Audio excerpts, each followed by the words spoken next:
Hey, what's up, guys? This is David Chase Taylor of 911truther.org. Today is January 23rd of 2026. So, based on breaking news and events, it appears that CIA headquarters located beneath CERN at Lake Geneva in Switzerland has once again greenlit World War III between the Russian Federation and the North Atlantic Treaty Organization, otherwise known as NATO, for the date of Saturday, January 24th, or Monday, January 26th of 2026. So, as I've detailed in previous videos, the CIA has concocted a shadow army consisting of roughly 150,000 Ukrainian troops that have allegedly perished in the Russo-Ukrainian war that has been ongoing since 2014, but in earnest since February 24th of 2022.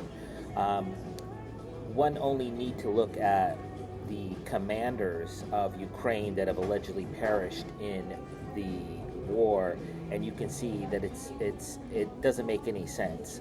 Also, the amount of dead that are allegedly happening does not reflect the videos and the reports coming out of Ukraine. I'm sure that certain persons, heads of state, presidents, prime ministers have been given footage of various casualties, but they're likely from other wars or they're deep fake in nature, because the amount of dead, the 5,000 a day, does not ring true in any form or fashion.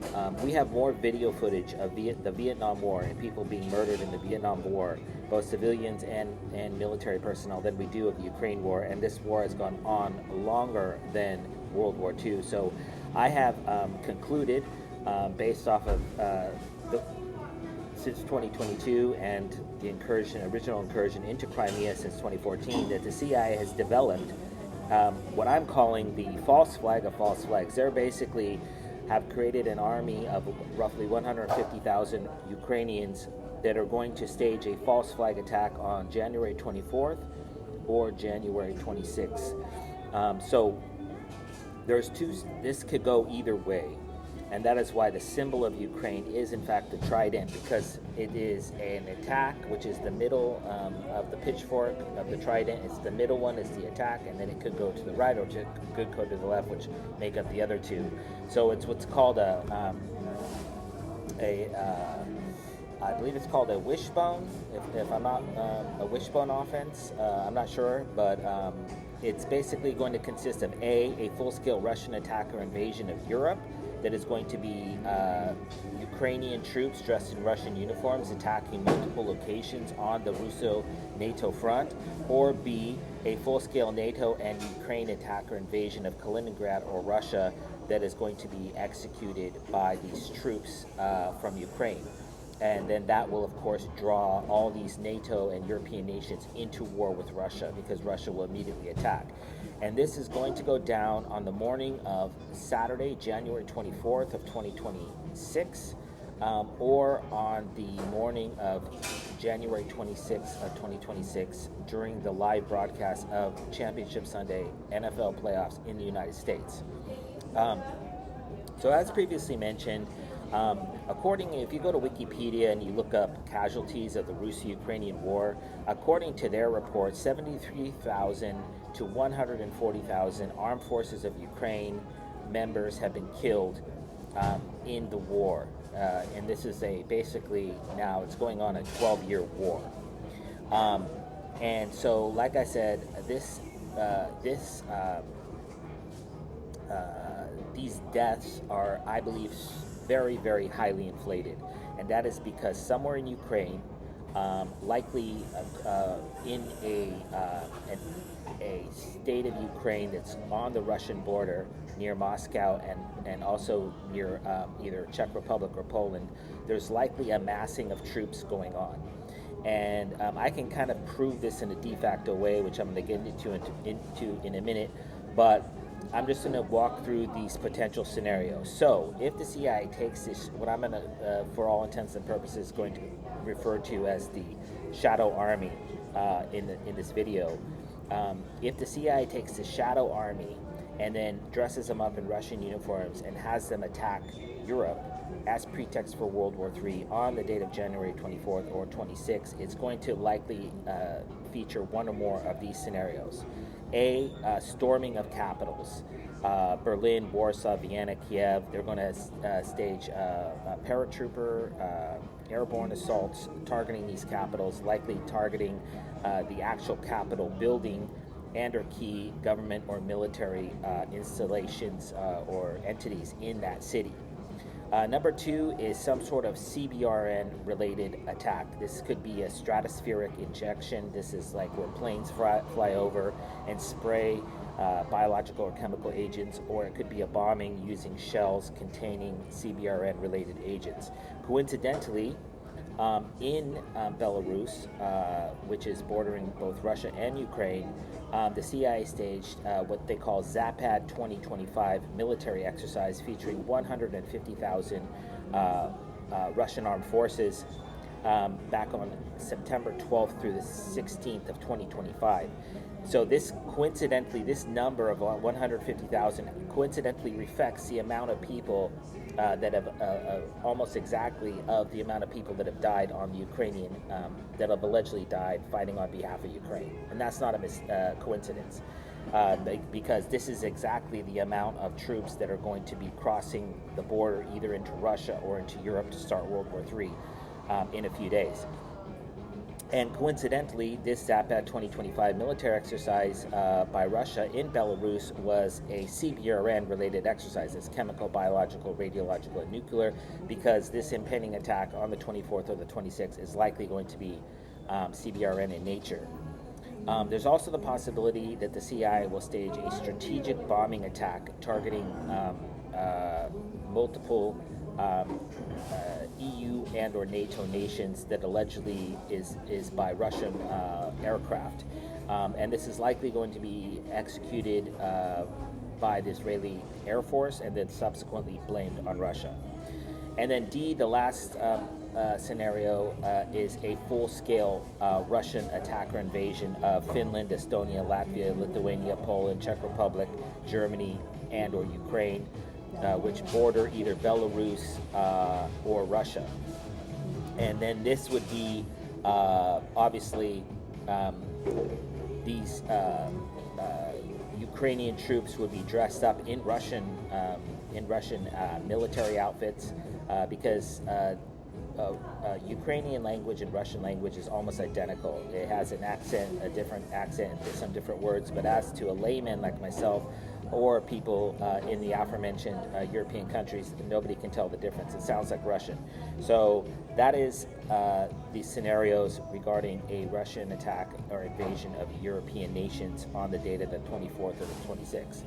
Conversely, if the CIA goes to Plan B, which is a U.S. or EU or NATO or backed Ukraine attack on Russia, it will likely feature one or more of the following scenarios. A storming attack. This is like a decapitation strike using NATO special forces targeting the Kremlin Palace in Moscow, Russia, specifically to assassinate Russian President Vladimir Putin, and then trigger the mutually assured destruction scenario between the United States and Russia and or NATO, with nuclear missiles flying back and forth, and then basically everyone's dead.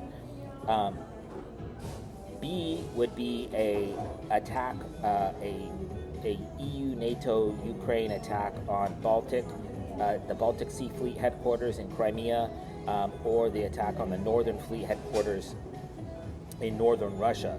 The aforementioned two scenarios were tried recently, and so they probably will try them again on this particular date. And then another potential scenario is the siege of Kaliningrad. So there's this little enclave between Estonia and I believe Poland. It's like a little triangle, which was formerly part of Europe and is now part of Russia. And so basically the Europeans are foaming at the mouth to start World War III.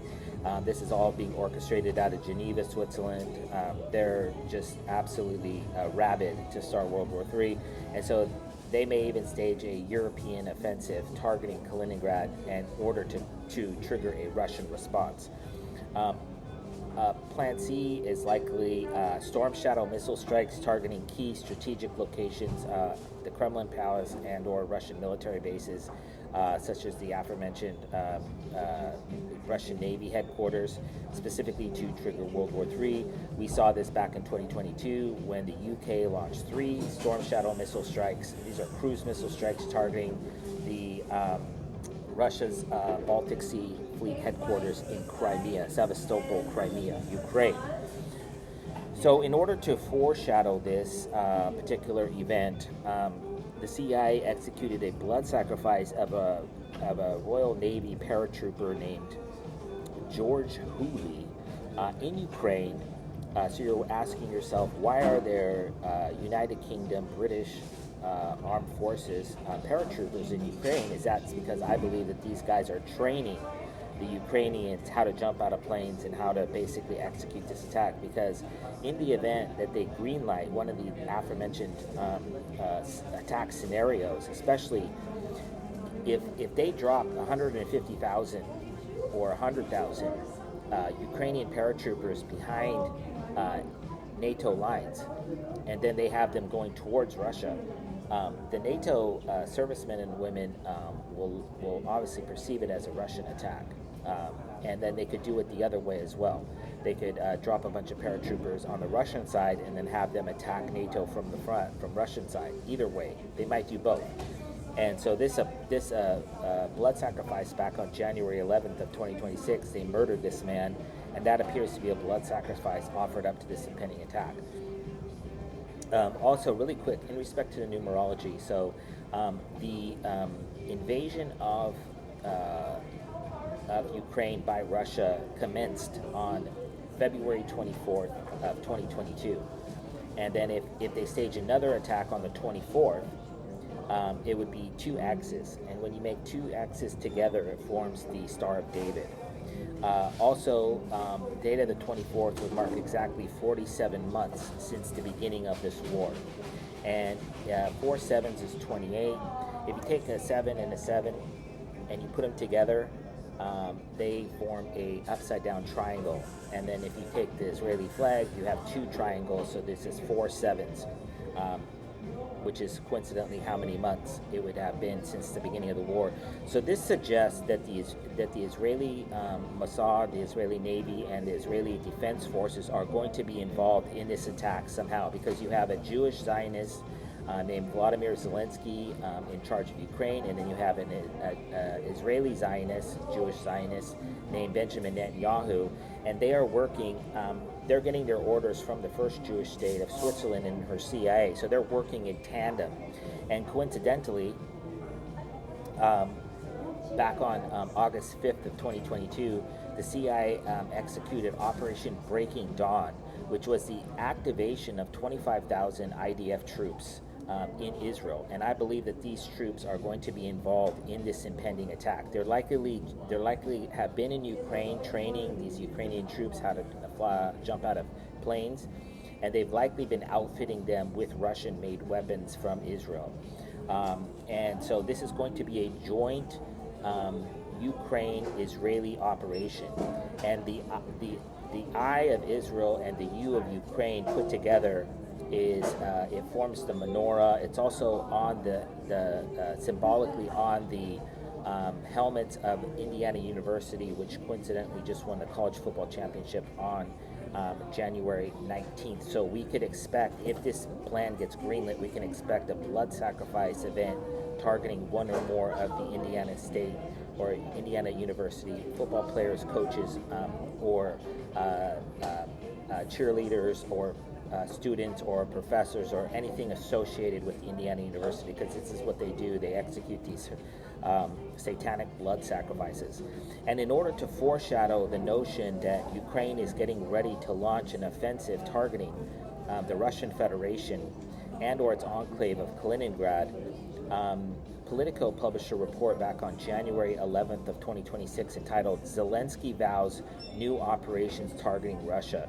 And I believe that at the World Economic Forum conference, which concluded today in Davos, Switzerland, which is basically a de facto CIA conference, I believe that these scenarios that are going to transpire in reality on the date of January 24th or the date of January 26th, were discussed, and logistics and everything was discussed in the back rooms of this conference. I believe this conference was a front for this impending attack. So we don't know how it's going to manifest. It could be Russian nukes targeting Europe. It could be Ukrainian missile strikes, storming attacks. It could be nuclear warhead drones, warhead-laden drones. It could be ballistic missile strikes. It could be cruise missile strikes. It could be anything. But this is going to go down in the next 72 hours or so. Let's just say roughly 100 hours. The next 100 hours. Basically on the morning of January 24th, European Standard Time, or the morning of the 26th, European Standard Time, a massive act of war is expected either by the Russian Federation against European Union and or NATO nations, or a European Union offensive, NATO offensive, possibly using U.S. troops or some sort of false flag, using what I'm calling the shadow army of the Ukrainian military, which is roughly 150,000 men. Lastly, in the aftermath of this video being published, it's highly likely that the CIA will take these 150,000 these 150,000 Ukrainian troops, basically this shadow army, and it will, if they can't go into Europe, they're going to go into another location. And Israel is obviously choice number 2, but there's also the realistic possibility that they'll send them into Turkey, send them into Georgia, send them into Egypt, possibly seizing the Suez Canal.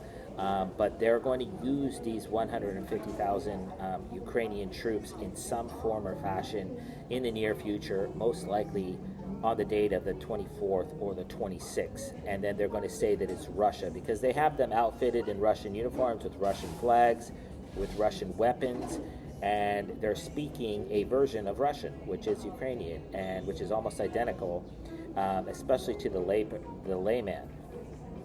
And so obviously, if this shit goes down, if the CIA triggers World War III, and also I should mention that the 26th, not only did the 26 equates to letter Z, which is an acronym for Zionism, and that is why it was used as a symbol of, during the Russian invasion, they put a Z on all the tanks and trucks of the Russian Federation. And so that is also designed to foreshadow a Russian offensive on the date of the 26th of the month, which is January 26th, coming up in 3 days.